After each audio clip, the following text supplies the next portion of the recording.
Hello everybody, I'm Ian Abernethy, and in this video I want to talk about the ins and outs of training hard.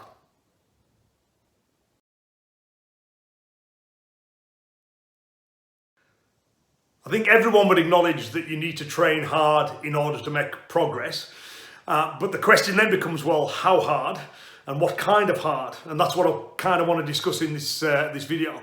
So as regards the question of how hard is hard, 15 years or so ago when I wrote my mental strength book, I used the phrase the zone of development. So most of you are familiar with the term the comfort zone, and the comfort zone is when we're comfortably doing what we can already do. In the comfort zone, there is no stimulus for us to improve. And by definition, moving outside of the comfort zone is uncomfortable or hard. The question then becomes, well, how far outside the comfort zone do we go? And the sweet spot for me, when we've moved just outside the comfort zone, but not so far that we're overwhelmed, I call that the zone of development. That's the kind of hard that we need. If you train excessively hard, you move outside the comfort zone, but you go beyond the zone of development, you run the risk technically of being overwhelmed, and physically you run the risk of injury. And of course now if you're injured, then you're not going to be training, you're not going to be making progress. So doing so can actually be counterproductive. So the first thing is, when it comes to hard, how hard is hard, you need to be doing just more than you can do at present. Now of course what happens is, once you do that over time, technically and physically you adapt. So therefore that your comfort zone grows.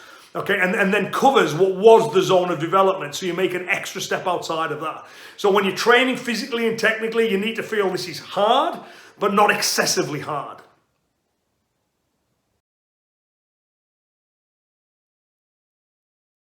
So the first kind of bad hard I'd like to talk about is unfocused hard. Training needs to be specific. You need to work out exactly what your goals are and training things that will develop those specific attributes. So in physical training, we talk about the SAID principle, specific adaptation to imposed demand. So for example, you may decide that you want to be a better martial artist, so you decide your endurance is part of that, and then you find yourself running for hours every day. That running will no doubt improve your endurance, and running can be hard, but it won't make you a better martial artist. If you want to be a better martial artist, you need to focus specifically on your martial skills. By all means, back it up with physical training as well. Physical cross-training can be useful.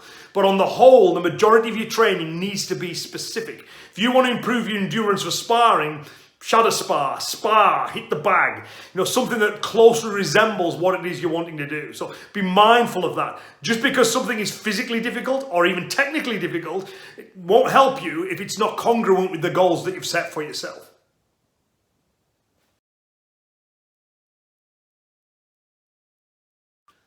So the next kind of bad hard we need to discuss is abusive hard. Your training should be within the zone of development. It should be specific to you as an individual, and it should help guide you towards your goals. A good coach will get the best out of you, and they will push you hard. My coaches have always done that. They've always pushed me hard, but I've never had any doubt that they weren't acting in my best interests. They were pushing me to achieve things that they knew I could achieve. They could see things in me that maybe I couldn't see myself. So that kind of hard, being pushed hard by an instructor, is definitely a positive thing. However, sometimes what is abusive can masquerade as that, where people will push you, not for your benefit, but for their own egos, or to exercise control over you. If you have an instructor like that, it's time to leave. And they will mask it as well, that they'll make you feel small, little and insignificant, and tell you that they're just doing it for your own good. That's abuse and should not be tolerated by anyone.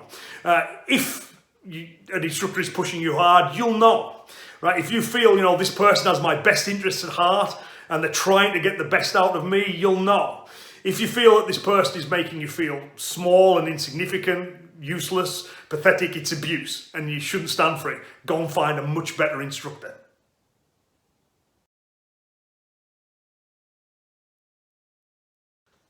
So the next kind of bad hard is unnecessarily boring hard. So we all know that technically, to get good at something, we need to do it over and over. Repetition is the mother of skill. And physically, we need to be consistent with our physical training if we're to make progress, if our bodies are to change as a result of that stimulus. But it doesn't need to be boring. So let's say you had a front kick that you needed to improve. Now, a bad instructor would simply say, go do that 500 times. Now, that will be hard, and mentally and physically. but it's very boring and it's very one-dimensional. A good instructor will find a way that they'll get those 500 repetitions out of you in a way that you find engaging as well as challenging. And also it'll add variety to the training. So they'll get you to do the kicks in lots of different ways, which again is important for martial skill. We need to be adaptable. So drills where that front kick is included, but that have a lot of variety to them, is a good thing for skill development too. We're not trying to make it easy on the student. We're trying to make it as productive as possible. So if something feels boring and very repetitious, that's often a sign of bad coaching. Again, you need to find someone who will teach you in a more three-dimensional way and in a way that you find more engaging.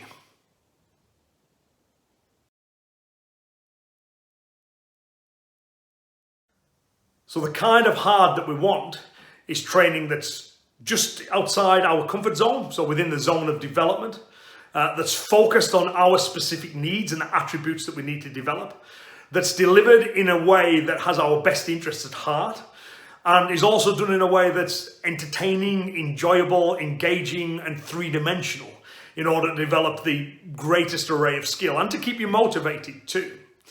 If you do that kind of training consistently, then you're bound to start making progress. Now, what we've also got to address is that sometimes people don't want to train hard, right? They want everything to just come to them. You see this sometimes where, students will come to the dojo and expect the instructor to do all the work. The instructor's a guide, but ultimately it's a student that has to take every single step, to get them towards the destination. Now, ultimately, you will train hard if you have the motivation to do so. If martial skill is something that you really want, when the hard comes up, then the fact that you really want this will push you through that hard.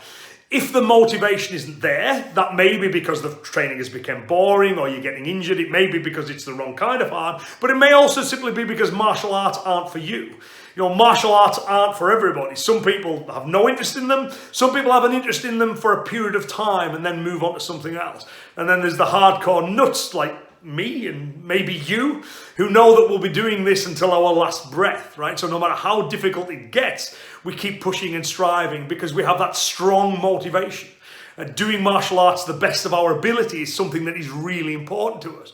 So therefore, the hard training, although unpleasant at the time, we're happy to engage in because we know that it's productive. We know that it's what we need to do to get us to the destination that we want to get to.